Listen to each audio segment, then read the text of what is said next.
What's up, Mr. Network? Mr. Network, check it out, man. If you are interested in getting your music out there, you got a friend that's a rapper that's trying to get their music out there and stay independent so you won't be into this mess. No Diddy.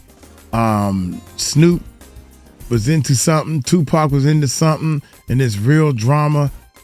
Even on the internet, man, we got internet drama. So you got to be careful with what you say and do. But check it out, man. Y'all go to the World's Largest Rap Contest.com, the World's Largest Rap Contest.com.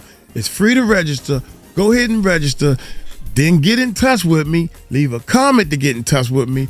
Leave some type of contact information so Uncle Mike can get in touch with you and I can help you get your music out there. I don't understand this. Who is not getting in touch with me? So if you're watching this video and everything, we're going to start uploading some of these videos to the World's Largest Rap Contest. I got a team of people and they need some work. So we're going to put some work in. So anyway, y'all hit that subscribe button, hit that bell. Snoop Dogg confronts the man that got Tupac killed. Who got Tupac killed? Let's see who he talking about. Hey, let's check it out. While everyone wondered who killed Tupac, Snoop blamed the man that was driving the car he got shot in that night. The most feared figure in all of hip-hop. You put all of our lives in jeopardy like that, you don't care about Pop. And confronted him face to face. Come up to my room, ain't gonna be nobody in there. Just me and you. This either the moment you gonna kill me, and we're gonna get some clarity in this air. But did Snoop Dogg know something was going to happen that night? The next day, when we turned on the news, all we seen was the yellow tape. It just was all bad. Shakur was shot 4 times after leaving the Mike Tyson boxing match in Las Vegas in a car driven by Marion Suge Knight, head of his label, Death Row Records. So I jumped in my Hummer, and we drove to Vegas. Suge was at home. He was standing up, but he had like a patch. His hair was wrapped up. And he came and explained to us as far as what had happened.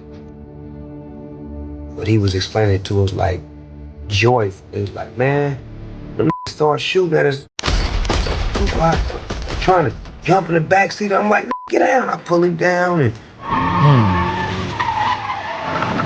you know, he was saying like Pac was gonna live, you know what I'm saying? Like, because that must have been the spirit that Pac showed him.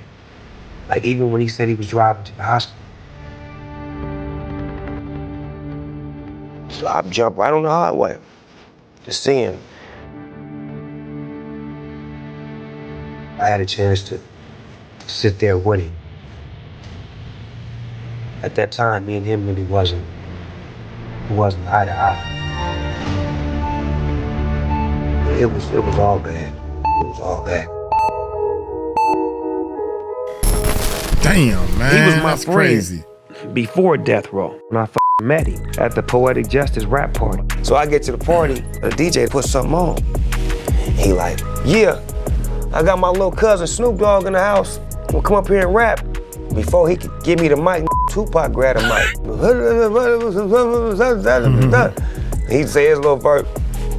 You got the mic. He take it back. We like rapping at each other. Like sort of kind of aggressive. We do like 4 or 5 raps. Everybody in the party like it just made a circle now. Finish rapping, we go outside. I'm like, let me get your number, cuz I'm gonna holler at you. And fell in love with that. I was like, cuz this hard. So I suggested to Suge that, man, we need to put Cuz with us because he already get down like we get down. He needs a team, you know. We're the best team out here, and we need him because he's going to make our team better. Like, we're great, but with him, we'll be the greatest. Were you guys intimidated at all to work in the studio together? No, I mean, he bring the best out of me. You know That's what how I'm it saying? is, yeah. Snoop took the baton, he ran with it. When Tupac got the baton, he took Death Row to the next level. Next year, Death Row gonna start printing our own money. But Snoop Dogg started to notice Suge Knight's growing influence on Tupac. Damn. I think Suge steered him where he wanted to be. Pac wanted that. He wanted the glamorous gangster mafia lifestyle. He wanted it. And Suge gave it to him. Suge was great at giving you what you wanted. If he loved you, boy, he loved you. Death Row was a Death Row family. But if he hated you, he hated you. controversial CEO of Death Row Records. The most feared figure in all of hip-hop. Vicious assaults, beatings, pistol whipping. If it wasn't for him, I don't know what I would have did. This guy was gonna go to jail for 25 years of life. I wasn't late to put up almost $5 million for attorney's fees. To have 50, 60 guys escort him in the court building before they want to get beat up. He was the fixer, the cleaner. Yeah. Something's wrong, he knows what to do. I look at it like if I'm with you, I'm with you. If we're on the same team, I'm gonna do what I can to do to always help you. But Snoop Dogg was worried about. Y'all great say, man, Snoop, dude, when he was getting them charges and going to court, man, Snoop looked like an innocent, sorry. Oh, man, Lord. He looked like he was praying and some more. He said, Lord, I swear. Snoop made up his mind right then and there. F this, I ain't going to jail. Jail ain't for me. I wouldn't be surprised if Snoop wrote a letter to the judge and say, look here, judge, I don't know what to say to you, but I swear to you, if you let me go, I am going to help so many kids. I am going to turn my life around. I know I didn't do this, and I shouldn't have been anywhere close to doing this. So please, this is what he's saying to God or something. And he did it, man. He turned his life around. He started taking work. He started learning more about the business of the entertainment business. That's the part that tripped me out. Not this rap. That ain't no business. Rap is what gets you there. You need to understand this. Rap is what gets you there. That's your talent.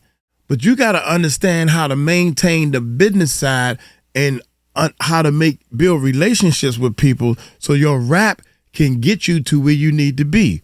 Look, watch.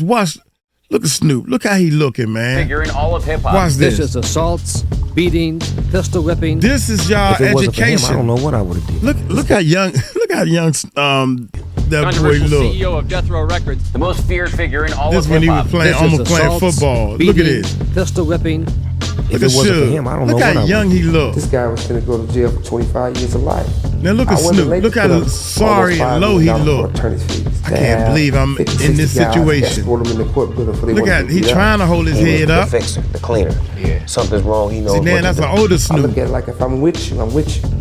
If we're on the same team, I'm gonna do what I can to do to always help you. But He Snoop looked Dogg was he worried looked nowhere about near the kind of gangster. help Tupac wanted from Suge. Pac had the spirit of animosity, revenge, Be retaliation. real with yourself. Shakur has accused rappers Puff Daddy and Notorious B.I.G. of involvement in his New York shooting. Pac was like, look, I go to New York, I go to the studio.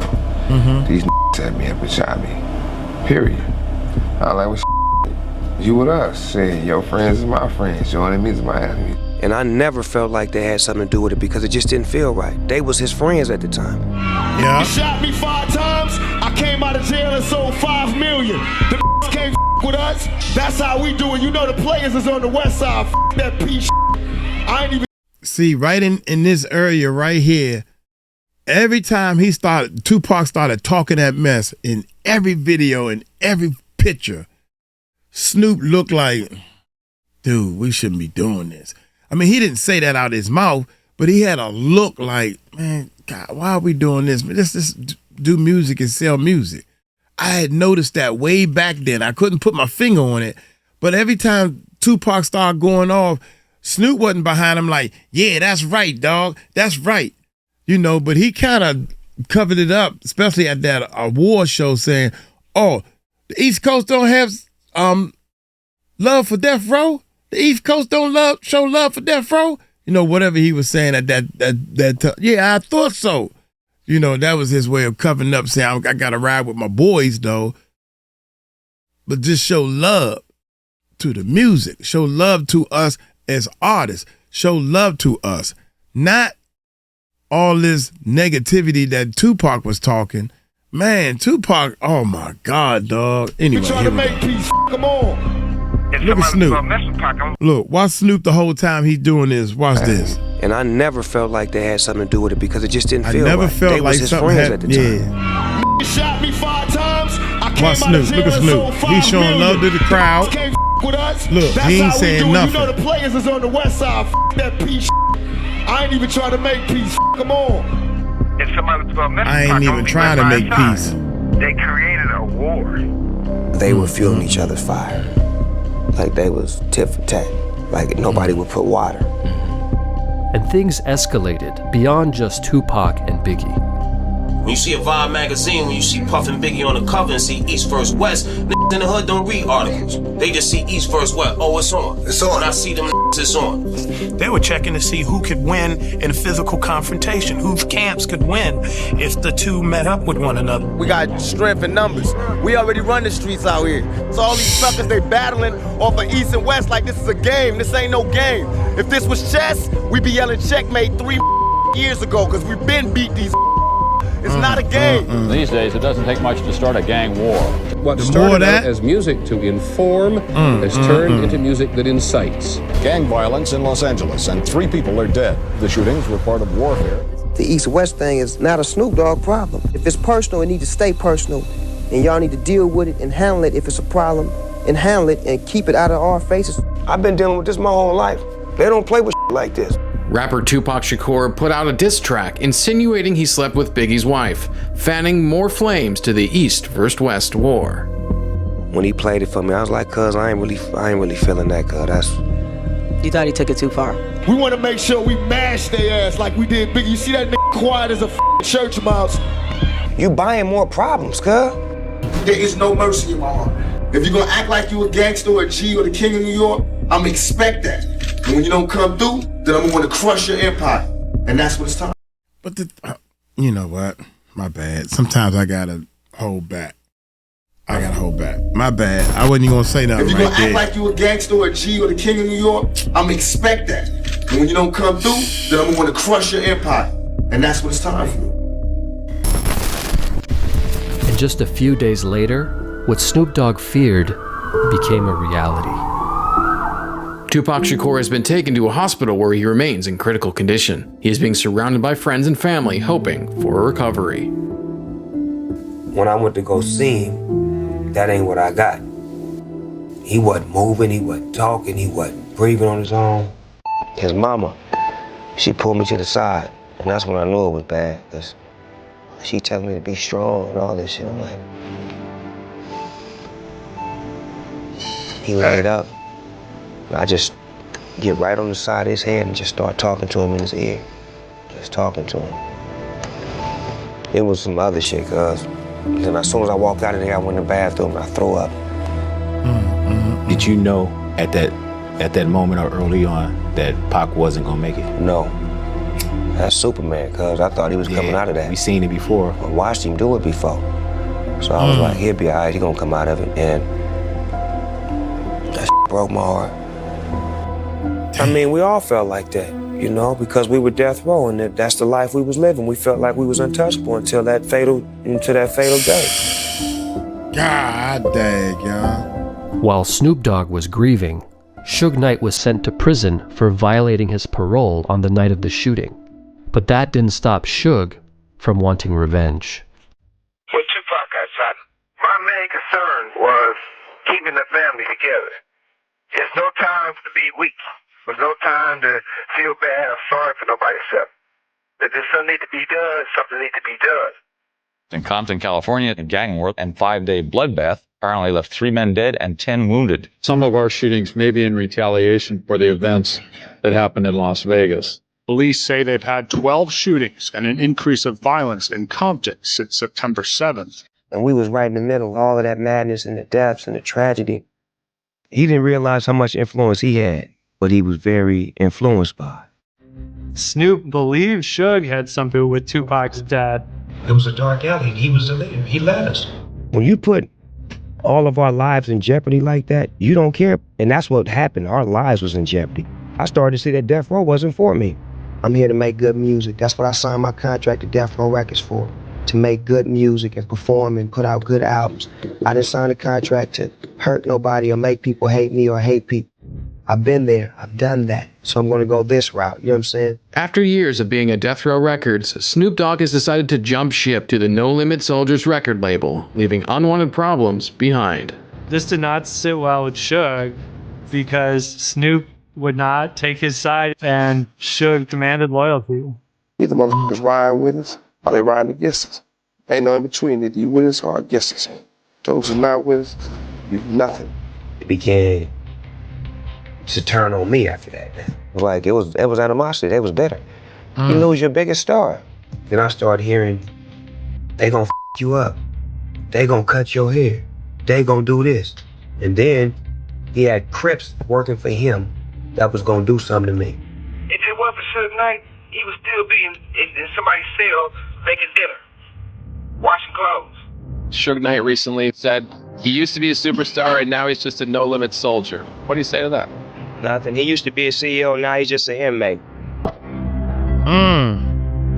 Thanks a lot. While Snoop thought he was now safe, Suge was about to show that he could still get to him. We got the Universal. I was with No Limit. We was at the show.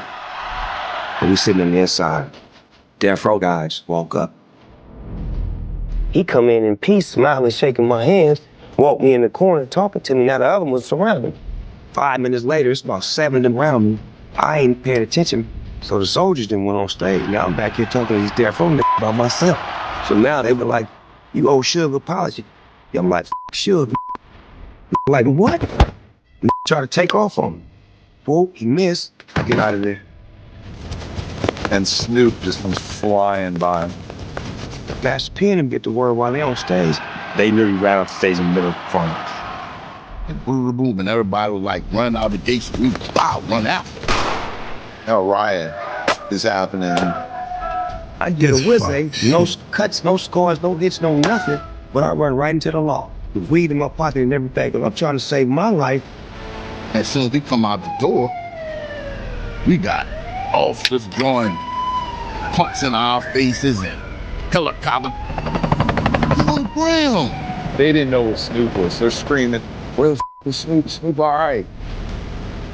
Snoop Dogg managed to escape Suge's attack, but he started to become reckless. I was gonna make a record dissing Death Row, like Death Row. Because I just didn't give a at that time. They was coming after me, I was finna come after them.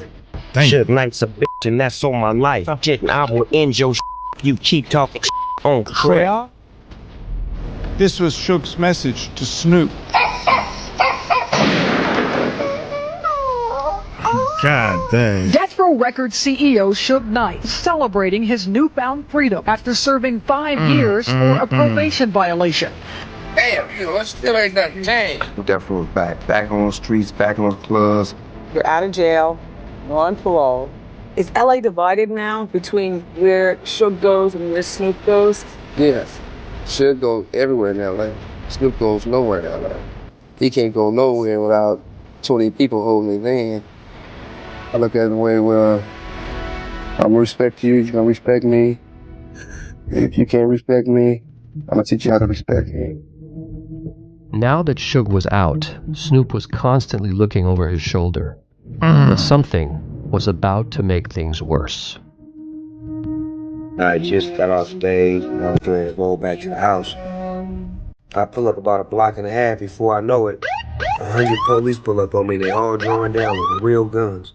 And they not real guns, not the fake ones. They finally come over, pull me out the car, start talking to me, and they're like, well, do I know this particular guy? I'm like, nah. And they start saying, well, he knows you, and he says that he sold you this gun, that gun, that gun, and that gun. You can play dumb all you want. Damn. We have your wife and kids under arrest, and we finna run through your whole house. So either you gonna tell us where the guns are, or we gonna put your family through hell.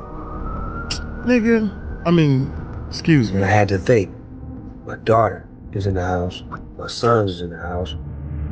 Do I really want them to go through this bullshit that I'm trained for, that just doesn't bother me, but they've never seen this.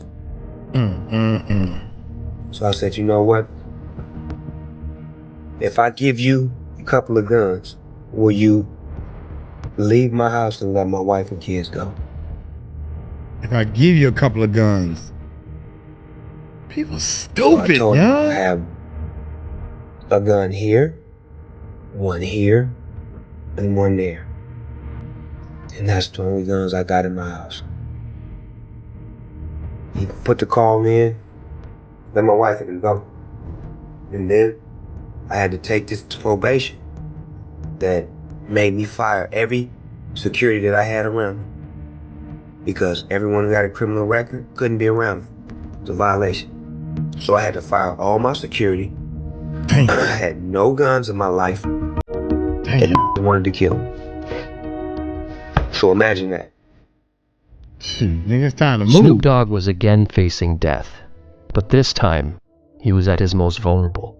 He now had to take a long look at how things got to this. It broke me, man. It broke my spirit. Win my murder case, Tupac get killed, Death Row want to kill me. That's all in the same year.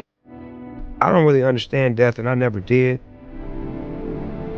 And even as a kid, my homies started dying from gangbanging. Like all the time. I went to school with, play football with.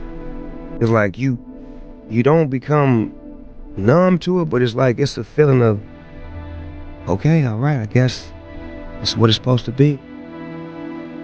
And I look back at all of the rappers that was writing about death. They all dead. Our pen is what we was writing. I hope I live to see 21 and blah, blah, this and that. And I know I ain't gonna make it and death around the corner and I'm ready to die. And that's the era we come from, to prepare ourselves for death. And it just made me feel like my pen created this. I got a baby. I got a wife. Yeah. What to live for? I gotta start thinking. I wanted to live. Snoop Dogg knew he had to face Suge Knight one last time. I seen him in Vegas. I was moving around doing my thing. And I'm like, turn around. And my security, he immediately on it. Boom. Suge like, doggy dog. Man, tell this I ain't tripping, man. Tell this to kick back. I said, all right, check it out. You know where I'm at. He said, nigga, let me come holler at you. I said, let me finish with this real quick. What was the temperature at that point between the relationship? Hot. Right, okay. It was boiling hot. Yeah. Hot. It was hot. I had that wanted to write, they seen him before I did. Right. I had to tell them, let me holler. Right. So this is what I do. I say, when I finish with this little walk up with, I'm gonna have my folks come down there and tell you what room I'm in.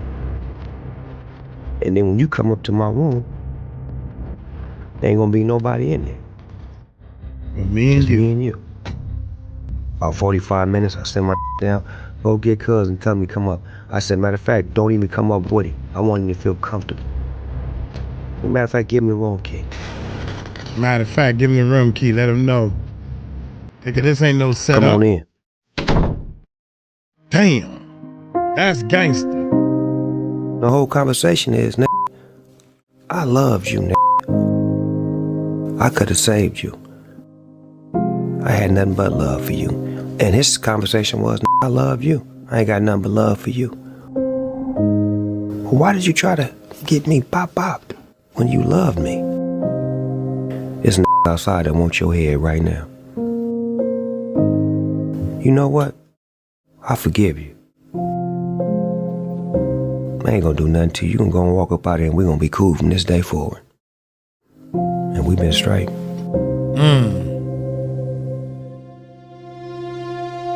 I wasn't ready to go to war. And I was like, that I gotta defend my pride, but my pride would've got me killed. And sometimes you gotta be smarter than the average bear. You gotta know and understand why you're here. And looking at my family and where I wanna be. And how I gotta prepare myself in order to be here. Feel that. And that's what forced me to find a new path. Feel that. I started writing life. So my pen became more, I'm gonna live my life. Let me have fun. Let me live a little bit. I'm gonna wake up tomorrow. You know why everybody write about death? Because everybody writes about death. So they want to get in line and do the same thing everybody else doing. Ready to die. And I'm ready to die too, Nick. No, I'm ready to die. I'm not ready to die. I want to stay on this earth as long as I can. Love my life. If you're talking about writing about I'm ready to die, what kind of life do you have? You telling the universe that just take me. I can do better work up there or down there or dead. Nah, cuz I don't want to get hit by no car. I start riding my motorcycle crazy because I'm not ready to die. I'm ready to live. I'm ready to see the world. I'm ready to experience riding in first class on a big airplane. I'm ready to experience that. I'm ready to see what it feels like to live my life as a rich person with no job and no boss over here getting on my nerves. You doing all this work for pennies. Don't you want to know what it feel like to be successful? Check out the World's Largest Rap Contest and let Mr. Network coach you, baby. Yeah. And then my life became that as well. I made it out barely. So I won't give my kids a better chance to make it out by putting them in an environment where they have less to deal with. They have no gang activity. They're not worrying about getting shot at, looking over their shoulders, this and that. When I was younger, I had no respect. I just did whatever I wanted to do. But as I become a grown man, it's my job to do what's right. You have to start doing some things that matter for the future. I just feel like out of that tree, something had to fall. There's always a great family portrait in the beginning, and by the end, there's 2 or 3 key people in that family picture that's gone. But then there's some that's still there, and they keeping the legacy going on from just surviving. Just being able to be peaceful and be smart enough to say that I'm gonna leave that behind, and I'm just gonna smile a little bit and be me to make people happy, to inspire, be you. To influence. You trying to be somebody else? Personally, I love the fact that people love me and follow me. I want to be loved while I'm here. And the only way to get love is to give love.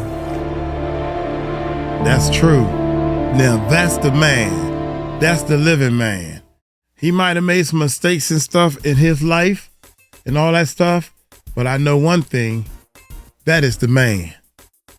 Snoop, I gotta give it to Snoop, man. He did great music. He coached a little league football. He was the coach of a little league. You know, I don't know how good they did. But anyway, man, let me get on up out of here, man. Hey, the Music Recording Network, Mr. Network, y'all take it light, take it slow. Go check out the World's Largest Rap Contest, you know. Peace out. Peace.